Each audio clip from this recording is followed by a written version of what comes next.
Olá, pessoal, sejam todos muito bem-vindos à primeira aula do módulo de patologia aqui do nosso canal, né? O nosso canal se chama Resumos de Pato e Estiêmbrio. Então, hoje nós vamos estar dando início com essa aula aos nossos resumos de patologia. Patologia você paga aí na faculdade, se for o currículo tradicional, lá pelo terceiro, quarto período, né? Dependendo do curso. Se for o currículo integrado, você vai estudando as patologias do sistema junto com os sistemas, com a morfologia, né, com os casos clínicos. Independente de como for o currículo da sua instituição, aqui você pode ter alguns resumos rápidos de alguns assuntos-chave, tá bom?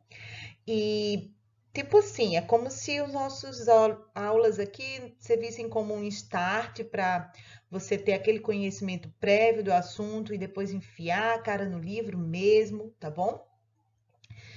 Ou então, sabe aquela avaliação e você precisa dar aquela revisão, né? Tá ali de noite, já estudou tudo, tá querendo, né? Só rememorar, relembrar, ver se tá afiado. Então você vem e assiste os nossos resumos de novo, tá bom? E eu espero que seja bastante útil para vocês. Nós vamos começar, vozinha falhando hoje. Hoje nós vamos começar com uma introdução e é uma aula ao mesmo tempo simples e ao mesmo tempo muito complexa, tá? É uma aula grande demais para caber na nossa aula, entende? Hoje nós vamos falar sobre as diferentes concepções sobre o processo de saúde e doença em, em relação ao tempo e em relação ao espaço. Diferentes lugares, em diferentes tempos, têm diferentes concepções sobre o que é estar doente e o que é estar saudável. Aliás, às vezes diferentes espaços, diferentes regiões, diferentes culturas, na mesma época, podem ter concepções bastante diferentes sobre o assunto. É um tema muito grande, até porque a gente vive num mundo extremamente diverso culturalmente e visões religiosas, visões sociais e outras influenciam nesse entendimento sobre o que é estar doente e o que é estar saudável. Então, a gente de nenhuma forma vai conseguir é, explorar muito o assunto, mas a gente pode resumir um pouco, tá bom? Patologia. Patologia significa estudo da dor, estudo do sofrimento, estudo das causas, sinais, sintomas, modo de agir, daquilo que nos perturba, daquilo que tira um organismo do seu estado natural, normal, ou estado fisiológico, tá? Ou em um estado dentro dos parâmetros aceitos como naturais normais para uma determinada população, para uma determinada faixa etária. Então, quando a gente tem algo nos perturbando, né? De repente a gente amanhece com as juntas doendo, de repente a gente amanhece, a gente começa a ter aquela dor de cabeça recorrente, e aí a gente vai ter que investigar, né, as causas que estão levando aqueles sinais e sintomas desagradáveis. Então, é sobre isso que a gente vai começar a falar agora. Venha comigo. Você já deve ter ouvido a expressão a saúde é silenciosa. Já ouviu essa expressão? Provavelmente sim. E o que isso significa? Significa que maior parte do tempo na nossa vida, nossos sistemas estão aí funcionando muito bem. Você está aí sentado, ouvindo, né? Captando o som, processando na mente a informação. Seus olhos estão captando a mensagem, está juntando uma informação com outra, tá? Você está exercitando a sua memória porque você tem algum conhecimento já prévio do assunto. Você está aí respirando, você está aí com seus batimentos cardíacos normais, funcionando. Você está aí com o seu rinzinho fazendo seu xixizinho, fabricando seu xixizinho, né? A gente está aqui funcionando, a nossa máquina está aqui funcionando. Você está raciocinando, fazendo sinapse aí nos seus cérebros, se movimentando, movimentando o seu braço, mandando informações. E você nem percebe, a gente nem percebe o quão bem tudo isto funciona a maior parte do tempo nas nossas vidas, né? Nós temos os sistemas, né, integrados, nós temos um organismo tão capaz. E quando toda essa máquina que nos permite viver, sonhar, construir, estudar, ter relacionamentos, amar, sofrer, né? Quando tudo isso está funcionando bem, a gente nem percebe. Só que quando as coisas, até que, né, algo acontece, algo sai desse limite natural, normal, que a gente vive sem perceber o quão bem nós estamos, até que alguma coisa começa a acontecer, até que a gente começa a aparecer dor na nossa coluna, até que a gente já não consegue enxergar direito, a visão está ficando turva, a dor de cabeça na região dos olhos está recorrente, ou na região da nuca, será que estamos com pressão alta? Será que estamos com problema de vista? Será que, né? E a partir do momento em que aparecem esses incômodos, a gente vai começar a investigar, tá? A doença tem uma causa, que é o seu agente etiológico, pode ser endógeno, né? Pode ser uma causa genética, pode ser exógeno, pode ser um vírus, uma bactéria, um protozoário. E a gente vai começar a investigar por que que nós não estamos mais tão bem quanto antes. Então, nós só percebemos a saúde quando nós estamos doentes. Quando aparecem sinais e sintomas, você já sabe diferenciar essa expressão, sinais e sintomas? Sinais é aquilo que eu posso ver, palpar, medir, né, vamos pensar uma mudança de coloração na pele, manchas brancas, manchas vermelhas, aumento de volume, aumento de temperatura, ruídos, estalos, aquilo que a gente pode investigar através dos nossos sentidos, né? Ou através de aparelhos, ou com a ajuda de aparelhos. Enquanto que sintomas são aquelas coisas em que o cliente, o paciente vai me contar, vai me revelar. Ele vai dizer: olha, eu estou com dor de cabeça recorrente, eu estou com meu estômago ardendo, eu estou com minha articulação dolorida, eu não consigo mexer bem o meu pé. Entende? Então, as coisas que o paciente relata, né? As dores, os incômodos que ele sente, isso são os sintomas, tá? Nem sempre a gente tem as informações dos sintomas. Às vezes você está lidando com uma criança que não sabe falar o que ela está sentindo, né? Às vezes você está lidando com um paciente que não está, né, acordado. Então, você tem que ter, né? Vai ter que trabalhar só com sinais e com parâmetros laboratoriais e coisas desse tipo, tá bom? Então, quando os sinais e sintomas aparecem das doenças, aí a gente vai perceber o quão bem nós estávamos, e aí a gente vai entender que está se instalando em nós ou no nosso cliente um processo patológico. Aqui também é válido lembrar, depois que a gente falou sobre essa história de sinais e sintomas, né? Que são as manifestações das doenças, é válido lembrar que as doenças, muitas das doenças, elas têm um período de incubação bem longo. Período de incubação ou período pré-clínico é aquele período, como o nome já está dizendo, que aquela doença está escondida, tá bom?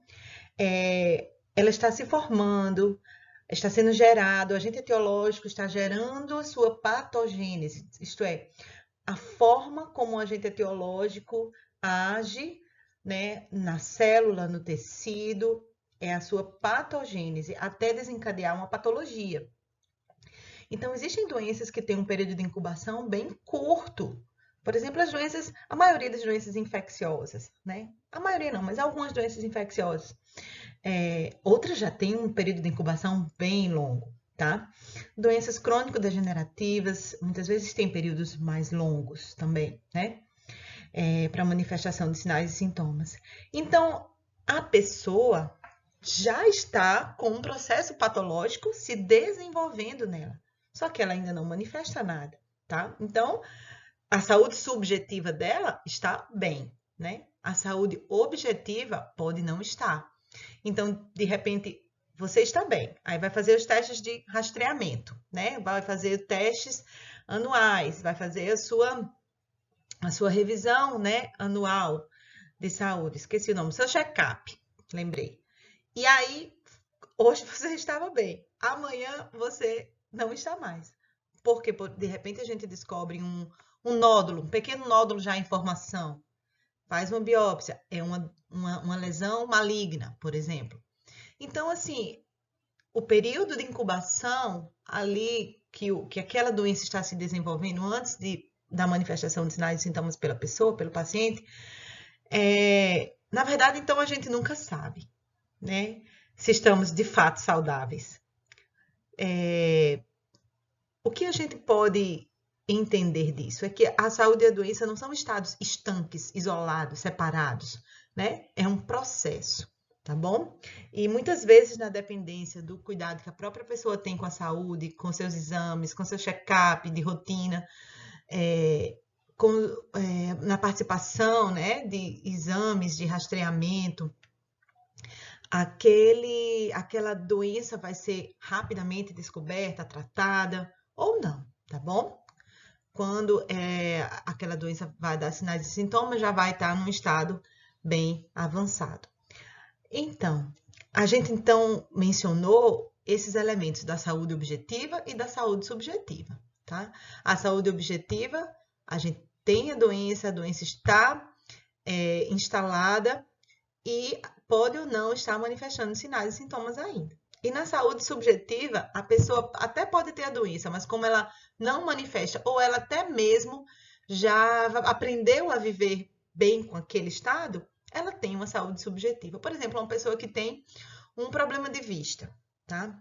Só que na hora que ela corrige com a lente, ela tá usando aquele óculos, ela nem lembra que ela tem aquela patologia, né? Então ela tem uma saúde subjetiva. Você consegue entender essa diferença? Esses conceitos de saúde e doença, eles devem ser revisitados constantemente no decorrer da nossa prática em saúde, tá? Porque você está trabalhando aqui, dentro do seu contexto cultural, mas você pode trabalhar dentro de outro contexto cultural, em que eles enxergam a saúde como um fenômeno diferente, né? E é sobre isso que a gente vai falar hoje, sobre alguns desses conceitos culturais, né? Em que aspectos culturais, religiosos, sociais, a posição, né, que a pessoa ocupa no extrato social, se a gente pode usar essa expressão, como isso influencia no processo de adoecimento, tá bom? Bem, a gente vai dar uma voltinha aqui no tempo, tá?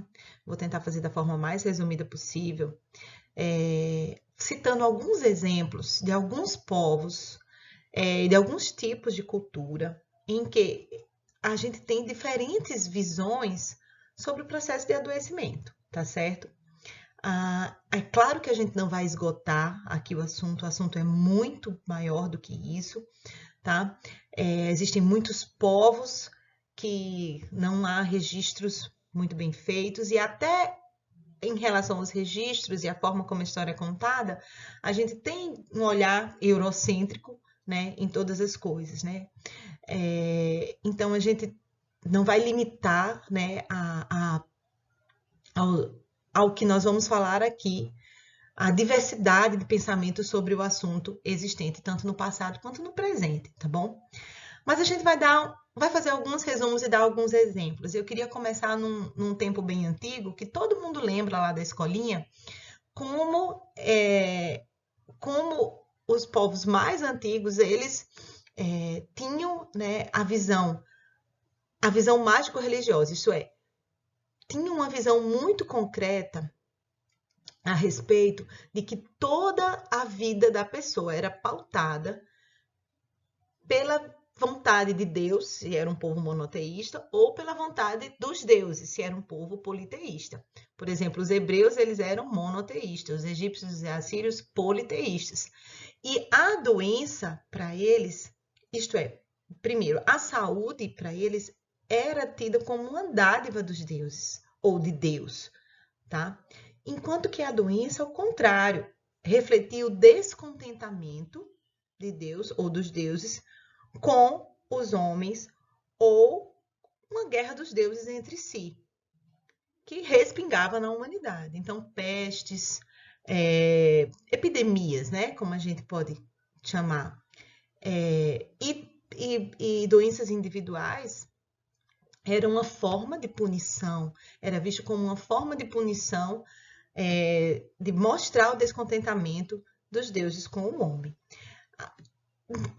Povos muito religiosos têm na sua própria, né, tinham na sua própria expressão de fé, código de fé, instruções de saúde, instruções sanitárias para a coletividade. Por exemplo, o Velho Testamento dos hebreus, dos judeus, né? Ele traz muitas instruções em relação, por exemplo, à lepra, né? Que a pessoa, a hanseníase, né? Que a pessoa tinha que estar separada, tinha que ficar em quarentena, tinha que ficar em isolamento, porque era muito contagioso. Né? Também tinha muitas instruções em relação às comidas que não deveriam ser comidas, eram tidas como não próprias, eram tidas como imundas, né? Como uma linguagem que se usa muito, foi traduzido como imunda, tá? Então, não deveriam comer certos tipos de animais. Também em relação à descrição de doenças como a gonorreia, os corrimentos, né, que apareciam nos homens, principalmente nos homens, mas também nas mulheres, o puerpério, o tempo de recuperação depois do parto, que a mulher não poderia ter relações sexuais ali depois de tantos dias, tanto tempo depois do parto ou durante o período menstrual. Muitas instruções médicas, sanitárias, estavam junto da lei moral, da lei religiosa, da lei civil até penal. Então, assim, se mistura, tudo se mistura, sabe? Quando você tem uma visão extremamente religiosa de tudo na vida. Então, o processo de saúde e doença também fazia parte disso. E enquanto para estes povos que tinham uma visão mais mágica, mais religiosa, o componente sobrenatural era, né, o componente que estava no mundo das ideias, né, era o determinante, era o mais importante. Existiam outros povos que não, que o elemento sobrenatural não estava tão em evidência, mas que o mundo natural estava em maior evidência. Por exemplo, a gente vai ter a medicina milenar chinesa. A gente chama de medicina tradicional chinesa, mas na verdade é um nome que abrange toda a região ali da Ásia, tá certo? Várias formas de relacionar o estado de saúde ou o estado de doença com o estado de equilíbrio do homem com o meio ambiente, com os elementos que compõem o meio ambiente. O homem faz parte de um todo. O homem faz parte do meio ambiente. Então, se ele está em equilíbrio com esse meio ambiente, ele vai estar saudável. Se ele está em desequilíbrio com esse meio ambiente, ele vai manifestar, ele vai desenvolver processos patológicos e manifestar sinais e sintomas. Então, a base está relacionada com o equilíbrio, tá? Então, as terapias estão, né, relacionadas com a volta desse equilíbrio, tá? Então, os conceitos de energia que fluem através do corpo, os estímulos à distância, você estimula em determinada região da orelha, isso vai refletir no ovário, tá? Você estimula em determinada região do pé, isso vai refletir no estômago e por aí vai. Isso é bem complexo, bem interessante. E todo esse estudo dos canais de energia, dos componentes, tá? Energéticos do nosso corpo, da energia movimento que flui. As terapias são voltadas, então, para o reequilíbrio. Então, você tem as ervas, você tem as pedras, você tem as massagens, você tem a liberação de toxinas, tá? Tudo isso na tentativa de promover esse reequilíbrio. Então, aqui a gente percebe a força dos elementos naturais e não agora dos sobrenaturais na explicação das doenças. Embora energia, né, o os conceitos relacionados com elemento, movimento, né? Transmissão, energia fluindo, né? De um elemento para outro, de um estado, na verdade, para outro, de matéria. Então, a nossa inserção no mundo natural é que, em estado de equilíbrio ou desequilíbrio, é que são as causas das manifestações patológicas ou dos estados naturais normais de saúde. Eu vou deixar para vocês aqui uma descrição, uns links, vou deixar aqui embaixo, do núcleo de medicina tradicional chinesa, da USP, em que você pode encontrar em detalhes todas as explicações relacionadas com as energias, né? Que esse equilíbrio de energia dia, noite, sol e água, luz, escuridão, como isso tudo, né? Nesta visão provoca, induz, né? O organismo da pessoa a um estado de saúde ou um estado de doença. Outro povo milenar, outro povo antigo, que também pauta sua visão de saúde e doença mais em elementos naturais, mais na visão do equilíbrio entre o homem e o seu meio, é o povo indiano. E é muito interessante porque neste país, nessa cultura, sobrevivem essa medicina tradicional, milenar, baseada na promoção da saúde, através de forças e elementos naturais, mas também a gente tem um parque tecnológico médico de altíssimo nível, né, aos olhos da medicina ocidental. Então, assim, a medicina Ayurveda, que os entendidos mesmo do assunto não gostam dessa expressão, mas sim de filosofia de vida Ayurveda, e a medicina, o processo de saúde e doença, de cura, faz parte desse estilo de vida. Então, esse estilo de vida é um sistema de cura, tá? Que propõe-se a curar a doença, antes que a pessoa fique doente. Isto é, você promover a saúde, a sociedade viver, as pessoas viverem em um estado permanente de prevenção de doenças através do equilíbrio entre o corpo, a mente e o espírito. E neste equilíbrio do corpo com o meio, a base principal é que, para eles, a base biológica de qualquer doença é o acúmulo de toxinas. Então, esse acúmulo de toxinas, baseado no estilo de vida da pessoa, é que promove desequilíbrios na pessoa. E o desequilíbrio se alastra no organismo, gerando disfunções, onde aquele indivíduo que tem uma propensão genética maior vai desenvolver a doença. Então, o objetivo principal dessa filosofia de vida Ayurveda é que as pessoas tenham longevidade com qualidade de vida, tá? Não longevidade com aquele monte de remédio, não longevidade com aquele monte de cirurgia cardíaca decorrente de uma alimentação horrível durante a vida toda, né? Não longevidade com aquele monte de dor, né, articular. Não, longevidade com qualidade de vida, sem dores, sem incômodos, sem desconfortos, tá? E esse é um sistema que também vou deixar aqui, além da medicina tradicional chinesa, vou deixar aqui os links, que tem bastante gente entendida no assunto aqui no Brasil agora, que foi para a Índia, que estudou, que viveu lá, pacientes crônicos que foram para lá atrás da nossa, entre aspas, medicina, atrás de uma medicina alternativa, né? Porque a medicina alopática não estava mais surtindo os efeitos desejados, né? Anos e anos com aquelas medicações. Então, existe bastante grupos aqui no Brasil que foram para lá, estudaram, que hoje já abriram clínicas Ayurveda, se a gente pode chamar assim, aqui no Brasil, tá bom? Usando elementos naturais para as terapias que eles usam, as massagens, os banhos de ervas, o tratamento com argilas, várias coisas que estão no portfólio de tratamento deles, tá bom? Também é interessantíssimo esse assunto. E a gente vai avançar um pouquinho e a gente agora vai falar dos gregos. Os gregos exerceram uma influência muito grande, né, na virada dos tempos, vamos usar essa expressão, entre o tempo antes de Cristo e o tempo depois de Cristo, tá?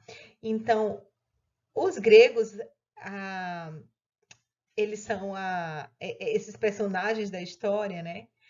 Em que a gente vê um forte componente mitológico presente em sua cultura.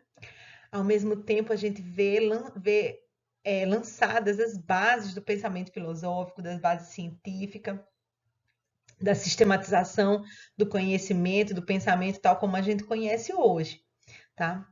Então, falando primeiro do elemento mitológico da cultura, como eles tinham deuses para tudo, né?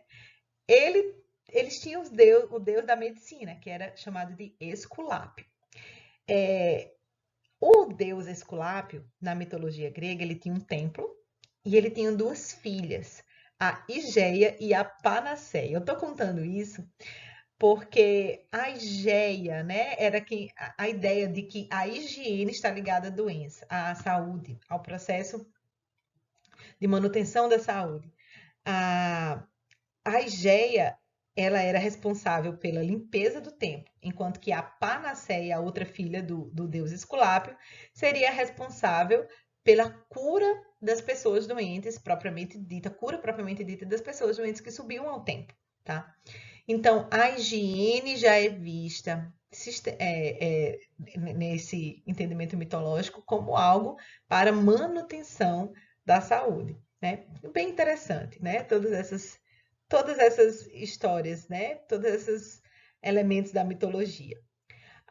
Só que a gente tem na filosofia grega, na base grega, no povo grego, a figura de Hipócrates, que é considerado o pai da medicina. Lembra do juramento de Hipócrates que os alunos da medicina eles recitam no dia da sua formatura ou na cerimônia do jaleco, que é no início do curso, né? Então, o Hipócrates, que a gente está cansado de ouvir, de saber, né? Essa figura, ele era grego. E a base do pensamento médico-científico foi sistematizado grande parte na antiguidade por Hipócrates. Então, para o pensamento hipocrático, assim como lá na medicina tradicional chinesa, o principal que está no bojo do processo de adoecimento é o desequilíbrio. O desequilíbrio entre os quatro elementos, né, entre aspas, constituintes do corpo, da vida, do meio ambiente, tá? Da terra, que são água, terra, ar e fogo, tá? Hoje a gente tem os elementos químicos já bem estabelecidos, a gente pode entender, na verdade, que a constituição química, né, do ser humano e dos animais é semelhante à constituição química dos outros elementos da Terra. Então, nesses termos, né, tal como conhecido naquela época, o desequilíbrio entre esses elementos é que provoca os processos de adoecimento. Hipócrates, então, ele sistematizou esse entendimento através da escrita de alguns tratados, por exemplo, dos ares, das águas e dos lugares. Nesse tratado, então, ele já coloca um conceito multicausal no processo de saúde e doença. Então, a influência do ambiente natural, das águas, da qualidade do ar que respiramos, dos lugares, né? Hoje a gente pode falar em outros termos, mas a gente vê, né, do saneamento, da limpeza, do tratamento de água, no processo de adoecimento. Tudo isso está relacionado. Então, para ele, a saúde é uma expressão da condição de equilíbrio do corpo humano, obtida através de um modo de vida ideal. E olha só o que é que inclui nesse modo de vida ideal: uma boa nutrição, uma boa excreção, a prática de exercícios físicos e o repouso. E é interessante que a medicina hipocrática grega, ela encontrou nos romanos, que eram os dominadores, né, aquele império que realmente tinha um poder bélico, mas nas questões culturais, a influência grega nos povos conquistados pelos romanos também foi grande, e até mesmo no próprio Império Romano. Então, na questão da medicina, também houve a assimilação das contribuições da medicina grega e hipocrática pelos romanos. Houve sim a assimilação do meio ambiente, do tratamento das águas, dos lugares e como isso influencia o adoecimento das pessoas. Tanto é que os aquedutos romanos, eles bombaram, né, naquela época, e foram construídos e cisternas, banheiros públicos, fontes públicas, poços. O tratamento de água foi considerado algo, foi levado pelo Império Romano em muita consideração. E houve benefícios à saúde da população pela utilização desse sistema de aquedutos para captação e para o tratamento bem rudimentar, mas a captação e tratamento da água. E quando acontece o início da era cristã, aquela região toda do Oriente Médio estava sob o domínio imperial, militar dos romanos, né, do Império Romano, e sob forte influência de cultura grega, e nasce o cristianismo, e nos primeiros anos o cristianismo vai ser perseguido, tanto pelos próprios judeus como pelo Império Romano, mas que depois a conversão, né, dos romanos ao cristianismo, e o cristianismo até se torna a religião oficial do império, e aquela história toda que a gente já conhece, o cristianismo dos 10 séculos seguintes, do século V ao século XV, ele vai adquirir um fortalecimento muito grande. Foi um período de fortalecimento e expansão da igreja, né? O cristianismo na sua maior expressão na época, que era a Igreja Católica. E nessa época, a gente tem a volta das práticas religiosas e do entendimento da visão mágico-religiosa como, como o desencadeador de doenças, né? Do processo de saúde e doença. Como assim? A gente está falando da Europa, mais especificamente, tá, pessoal? Então, a gente tem o quê? Que as epidemias, as pestilências eram tidas como castigo para os pecados do mundo, castigos coletivos, e as doenças como castigos pessoais, os pecados pessoais de cada um, tá? E a volta da figura religiosa como aquele a quem é procurado para curar, nesse caso, a Igreja Católica. Então as pessoas começam a pagar a venda, lembra da venda de indulgências? Perdão de pecados, você compra o perdão de pecados? A venda de terrenos no céu, né? Então, há uma pouca valorização à vida na Terra. É como se fosse assim, você precisa se ajustar com o seu Criador. Se você está doente, é porque tem coisas que desagradam a Deus na sua vida. Então, essa pouca importância à vida na Terra leva, entre aspas, a um retrocesso no desenvolvimento da medicina. Porque o que importa é você garantir a vida eterna. E é nessa época também que os cuidados à saúde, com a saúde, também são realizados por ordens religiosas, porque há uma hegemonia cultural, escolar, né, da Igreja Católica.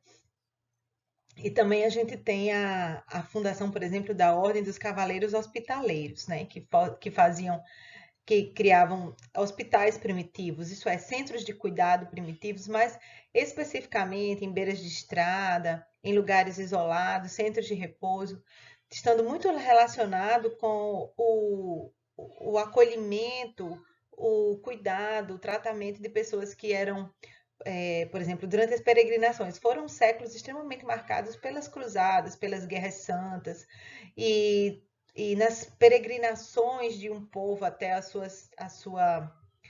do povo da Europa até a Terra Santa, né, existiam muitas guerras entre cristãos e muçulmanos. Então, as pessoas feridas, as pessoas atingidas, né, nessas guerras, nessas batalhas, nesses ataques, eles eram atendidos por essas ordens religiosas. Esse nosso símbolo, né, do nosso SOS, ele é uma evolução da Cruz de Malta, tá? Que uma das ordens que usou bastante a Cruz de Malta foram os Cavaleiros Hospitaleiros.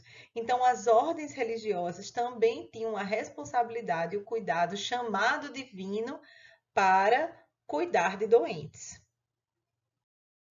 E depois de todo esse tempo, esses séculos de hegemonia da Igreja Católica, cultural, escolar, né? E também dos cuidados médicos na Europa se nasce, né? O movimento explosivo que tira essa total e 100% de importância da figura de Deus, né? Do teocentrismo e coloca agora o homem no centro. O homem é importante, a vida da Terra importa, né? Para eles, nesse movimento renascentista que a gente conhece muito bem, lá da escola que a gente estudou, né? Então, para esse movimento, a única certeza que nós temos é a vida agora. Então, a vida agora ela é importante. O homem tal como ele é agora é importante.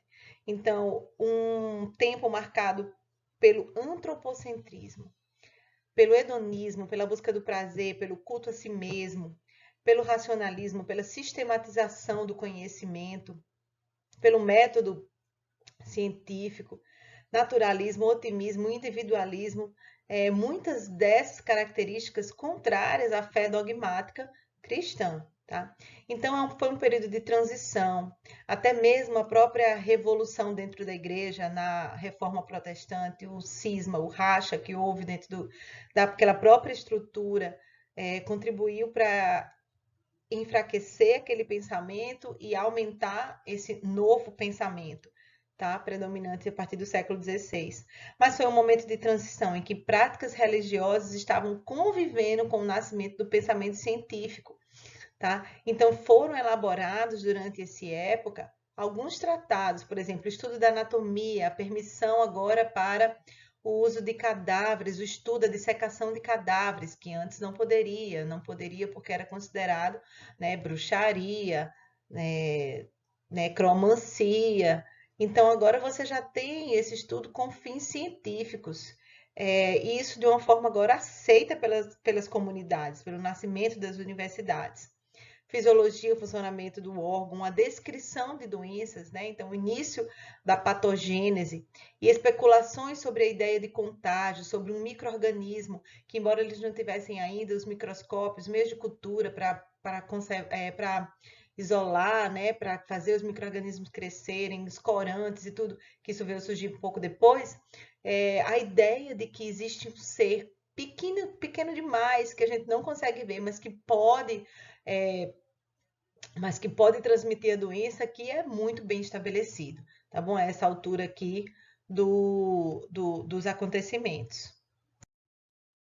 E ainda falando sobre o processo de adoecimento lá na Europa, sobre esse entendimento sobre o processo de adoecimento na Europa, nos séculos 18 e 19 surge um elemento forte nessa equação.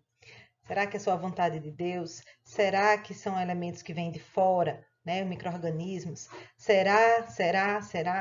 Apareceu outro fator na equação que, na verdade, já fazia parte da equação lá em Hipócrates. Lá em Hipócrates a gente já vê a pincelada do fator social, né? Quando ele fala do meio ambiente, fala-se do meio ambiente lá de uma forma mais inocente, aqui se fala de uma forma mais intencional, tá bom? Um ambiente que uma pessoa vive, o que ela come, se ela descansa, se ela dorme, se a casa está, se a rua tem saneamento, se tem esgoto, se os lugares são fechados, se tem circulação de ar, tudo isso influencia no processo de adoecimento, que foi o surgimento da medicina social, tal como mais ou menos nós a conhecemos hoje.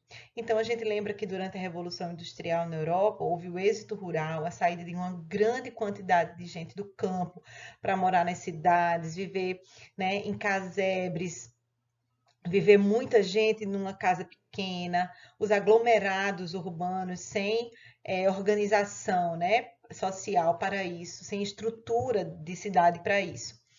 Então, a urbanização e o sistema fabril, o surgimento das fábricas, utilizando mão de obra, muitas vezes de criança, em condições insalubres, né?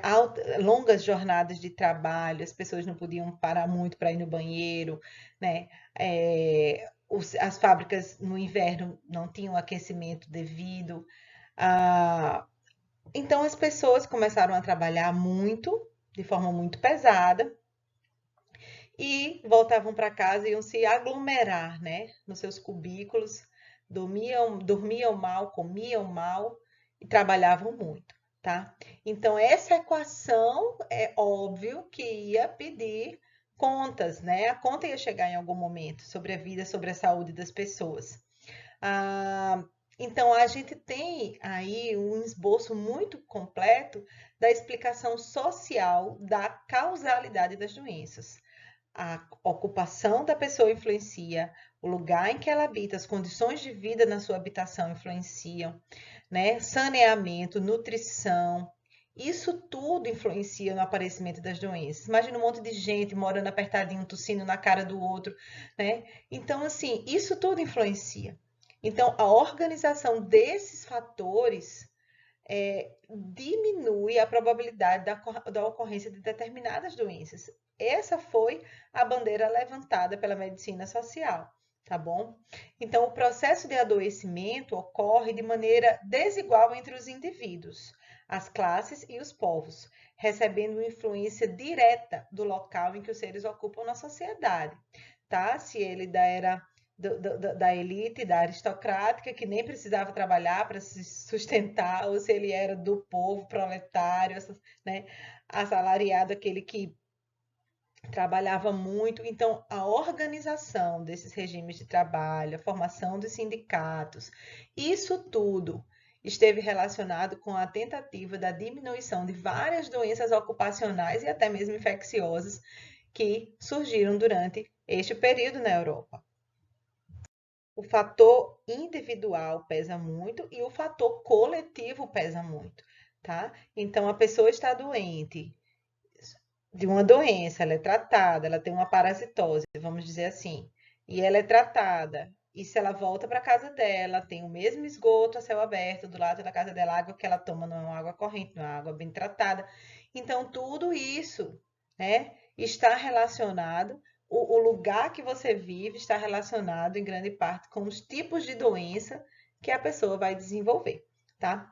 Então, isso tudo é o que a gente chama de medicina social. Isso tudo e muito mais, na verdade, né? É uma história muito bonita que teve como epicentro, né, dos estudos, dos acontecimentos, do surgimento da epidemiologia, a Inglaterra, tá?